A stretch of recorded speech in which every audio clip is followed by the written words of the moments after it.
fruit? No. Bread? No. Fruit and bread? Probably not. Is it a conversation? Is it a fruitful sales deal? Yes. Actually, no. Is it a hearty breakfast? My favorite brand. Is it a 4-letter word that you can use in various ways that are mostly positive? Hell yeah. What is love? Seriously though, what is it? What is love? A verb? A noun? A universal truth? An ideal? The common thread of all religions? A cult? A neurological phenomenon? There's no shortage of answers. Some are all-encompassing. Love is potentially the most intensely thought-about thing in all of human history, and despite centuries upon centuries of obsession, it still overwhelms us.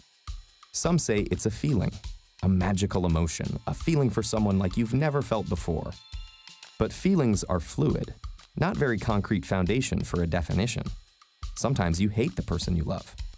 Your relationships with your family shape your relationships with partners. And your love for your partner may be in its own dynamic relationship, healthy or totally weird, with the love of your parents and siblings. Love is also a set of behaviors we associate with the feeling. Holding hands, kissing, hugging, public displays of affection, dating, marriage, having kids, or just sex. But is that all love is? Or perhaps worse, is it just a construct, some fake concept we all convince each other to try to live up to for a fake sense of purpose? Maybe it is a construct, but let's be more precise about what a construct is. Because love is constructed from reality.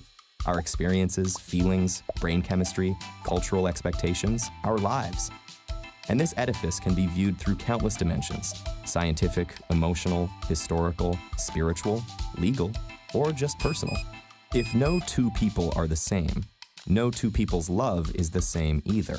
So in every loving relationship, there's a lot to talk about, and partners should be open to that, or the relationship probably won't last. Love is always up for discussion, and sure, under construction. So if we can't define it, that's a good sign. It means we're all still making it.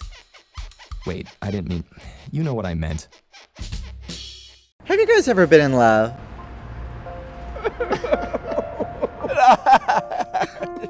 So yeah? Yeah. Ever been in love? Yes, I have. With who? Myself. I love myself. Sad. Tragic. I've never loved another man. Yikes.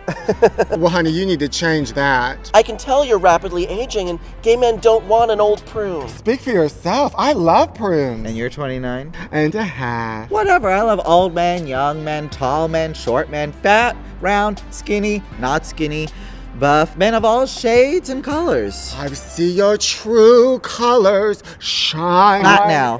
I think I'm going to share my self-love with someone I meet on the internet tonight. Our first conversation was on Facebook, and it was 3 days long. We shared over 3,000 messages between us, and it was during those 72 hours that I knew she was going to be my wife. We didn't wait any prerequisite amount of time for our courtship. We told each other the vulnerable truths up front. I am a transgender man, which means the F on my birth certificate should have stood for false instead of female. Walking around as a woman in the world felt like walking with pebbles in my shoes. You know, it took the rhythm out of my swagger. It threw me off balance. It pained me with every step I took forward. But today, I'm a man of my own intention. I'm a man of my own design. I am a cisgender queer woman. Cisgender means the gender I was assigned at birth is still and has always been female.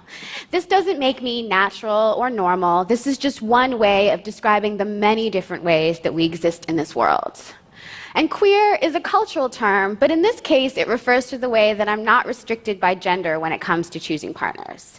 I've identified in a few different ways, as a bisexual, as a lesbian, but for me, queerness encompasses all of the layers of who I am and how I've loved. I'm layers and not fractions. And for me, the fact that he was queer meant that I could trust this courtship from the very beginning. As queer and trans people, we are so often excluded from institutions and traditions. We create spaces outside of convention, including the conventions of time. And in those 3,000 messages between us, we collapsed time. We queered it. We laid it all on the table with no pretense at all. And this meant that we were able to commit to each other in a profoundly different way. So often, what we're told is this idea of the golden rule, that we should treat other people the way that we want to be treated. But the problem with that is that it assumes that we are the standard for other people, and we're not. We need to treat other people the way that they want to be treated, which means we had to ask. I couldn't assume that the kind of love that Teek needed was the same kind of love that I needed, so I asked him everything about his fears, his insecurities, and we started from there. I didn't know what kind of love I needed. I had just come out of a year-long fog of being rejected and utterly depleted. I had someone look me in my eyes and tell me that I was unworthy of their love because I was trans. And there's a culture of lovelessness that we've created around transgender people. It's reasoned, justified, and often signed into law. And I was a heartbeat away from internalizing that message, that I wasn't worthy. But Kim said that I was her ideal, the heartbroken mess that I was. He totally was my ideal. In more ways than one. I think about our acronym, LGBTQ2SIA, a seemingly endless evolution of self and a community, but also this really deep desire not to leave anyone behind. We've learned how to love each other, and we've committed to loving each other throughout changes to gender and changes in spirit. And we learn this love in our chat rooms, in our clubs, in our bars, and in our community centers. We've learned how to love each other for the long haul. Thank you.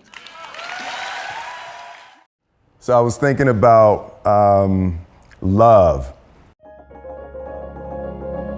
I was thinking about how difficult it is for us to find and to maintain the love that we all yearn for.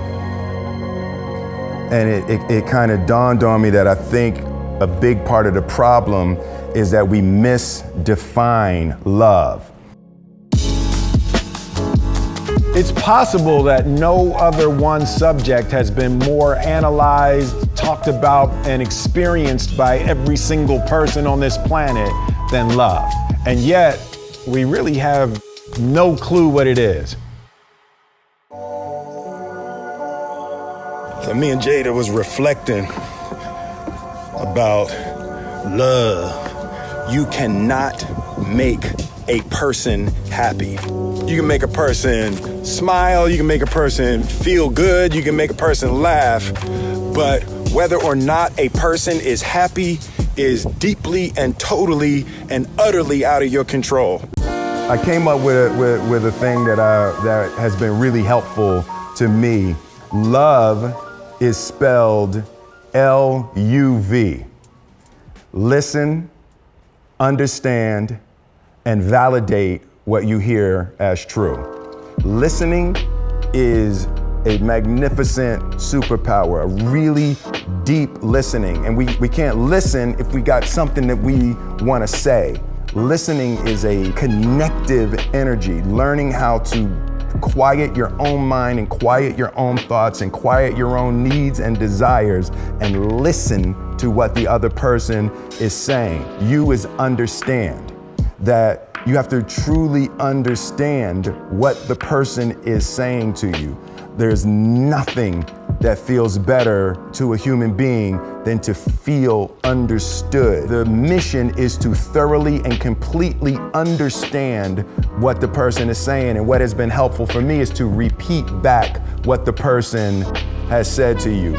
And then the V is validate. The things that you recognize as true in what they say, validate them as true. Yes, I get it. I understand that. I see that. Got it. So the validation is a huge part of creating a loving environment with a person. L-U-V. Listen, understand, validate. The 5 love languages are words of affirmation, meaning verbal compliments or words of appreciation, right? Quality time, which means giving someone your undivided attention. Doesn't mean you necessarily have to do something. Right. Right? Receiving gifts. A lot of people like receiving gifts. That speaks for itself. Acts of service. What is that? It's doing something for the other person that you know they would like for you to do. Like mopping the floor. Yes, mopping the floor. Okay. And physical touch. Now, a lot of guys I'm sure initially would say physical touch because they think that's sex, but that's not what we're talking about necessarily. No. As a matter of fact, you're exactly right. A lot of the men would say to me, oh, I know my language, even before they read the book. They just see the 5. Oh, it's physical touch. Yeah, yeah. And I say, well, maybe, but let me ask you a couple of questions. Do non-sexual touches make you feel loved? If not, then physical touch is not your primary language. Okay, so before the break, I found out my love language is words of affirmation. So tell us more about that one. That seems real easy. All you got to, that's why I think it doesn't take a whole lot. Well, it's easy for some people. I'm low maintenance. I do believe it's it. easy for some people, but it's difficult for others. If you grew up in a home where you seldom heard positive words, right. Now you get to be an adult, and you find out that your spouse or a friend of yours, words is their primary language. It'll be difficult. It's a learning curve. Yes. And what I suggest to people is that you get a notebook, you write down things you hear other people say, or things you read in a magazine. Stand in front of the mirror, read them out loud until you hear yourself saying these things. Then walk in the room where they are and say one of them and run. And you've broken the silence. My grandmother, my father's mother, raised me. She was an amazing woman. She told me, sister, when you get, give. When you learn, teach. These are lessons to live by. I thought for a long time that my grandmother was God. She was so tall. And she used to tell me, sister, Mama don't know what she's going to do. Mama just going to step out on the word. Just step out on the word of God. Faith is the evidence of things not seen.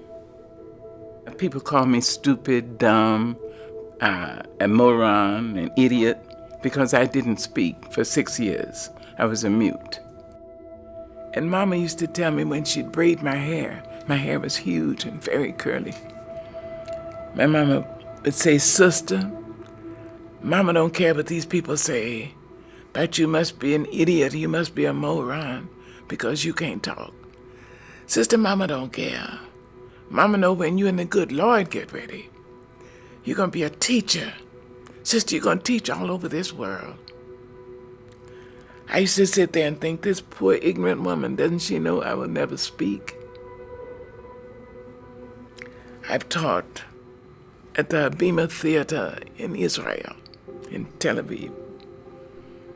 I've taught in Egypt. I've been distinguished visiting professor at the University of Exeter in England. I've taught in Rome and all over the United States.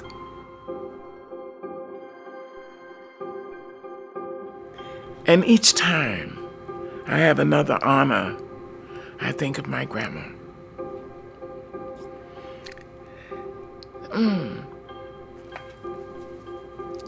So I am grateful to have been loved and to be loved now and to be able to love, because that liberates.